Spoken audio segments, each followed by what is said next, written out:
సత్యాన్ని నా రాజకీయాల కోసం ముందు ముందు ఇంకా ఎలా వాడుకుంటానో చూస్తూ ఉండు.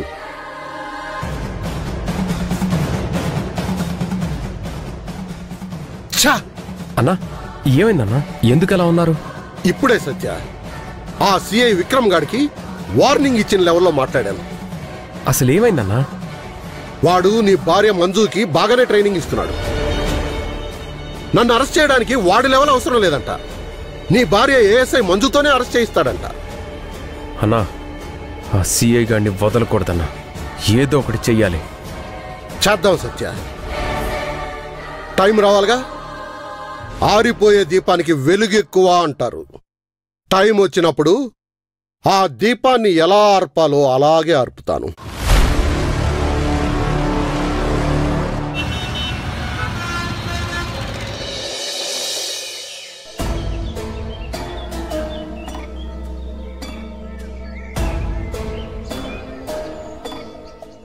అమ్మా,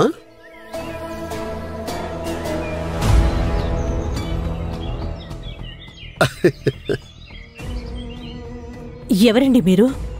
ఇలాంటి మాటలు విన్నప్పుడే మనసు కొంచెం బాధగా ఉంటుందమ్మా.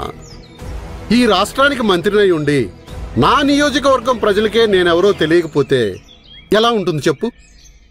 నేను మంత్రినమ్మా. అన్నట్టు మంజు మీ కూతురే కదూ? అవును సార్, నా కూతురే. నా కూతురికి ఏమైంది సార్? ఏమీ కాలేదమ్మా, నువ్వు అనవసరంగా కంగారు పడకు. స్వీట్ బాక్స్తో సహా వచ్చానంటే ఏదో శుభవార్తతో వచ్చాననే కదా. ముందు నువ్వు కంగారు పడ్డం మానేసి ఈ స్వీట్ బాక్స్ తీసుకో. మా మంజు మీకు తెలుసా సార్? మంజు తెలియకపోవడం ఏంటమ్మా, కానిస్టేబుల్ నుంచి ఏఎస్ఐగా ప్రమోట్ అయి వచ్చింది. చాలా బుద్ధిమంతురాలు, వెరీ సిన్సియర్. రండి సార్, లోపలికి రండి సార్, కూర్చోండి. లేదమ్మా, అర్జెంట్ పనుంది, మీతో కొంచెం మాట్లాడి వెళ్దామని వచ్చాను. మినిస్టర్ అయ్యుండి నన్ను కలవడానికి వచ్చారంటే మీ మనసు చాలా గొప్పది సార్.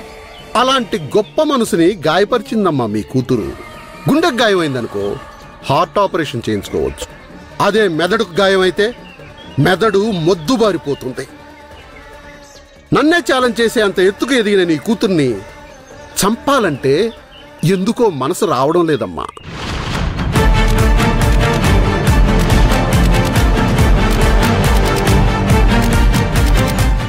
సార్ ఏమైంది సార్? అది చాలా చిన్న పిల్ల సార్, మీరు చాలా పెద్దవాళ్ళు. దాని మీద ఇంత కోపం పెట్టుకున్నారెందుకు సార్? అయ్యా, అదేమైనా పొరపాటు చేస్తుంటే మన్నించండి, మీకు దండం పెడతానయ్యా. చచ, మంజు నా తమ్ముడు లాంటి సత్యాకి భార్య అమ్మ. సత్య నా దగ్గర ఒక సామాన్య కార్యకర్త నుంచి యూత్ లీడర్ అయ్యేంత వరకు ఎదిగాడు. అలాంటి సత్యాన్ని నా నుంచి దూరం చేయాలని చూస్తుందమ్మా నీ కూతురు. అలాంటప్పుడు నీ కూతుర్ని కూడా నీ నుంచి దూరం చేయాలని నాకు అనిపించడంలో తప్పులేదు కదా. సార్ మీకు దండం పెడతాను సార్, నా బిడ్డకు నేను నచ్చ చెప్పుకుంటాను. మీ పేరెత్తకుండా నేను చూసుకుంటాను సార్.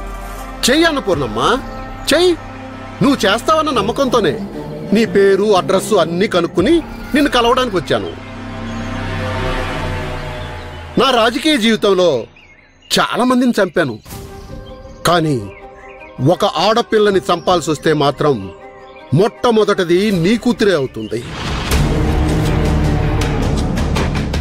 చూశాను, ఓపిక పట్టాను, కానీ నీ కూతురు నా మీద చిందులు వేస్తూనే ఉంది. నాతో పెట్టుకోవడం అంటే సాలెగూడు మీద కీటకం వాలినట్టే. ఒకసారి అతుక్కుందనుకో మళ్ళీ బయటికి వెళ్ళలేదు.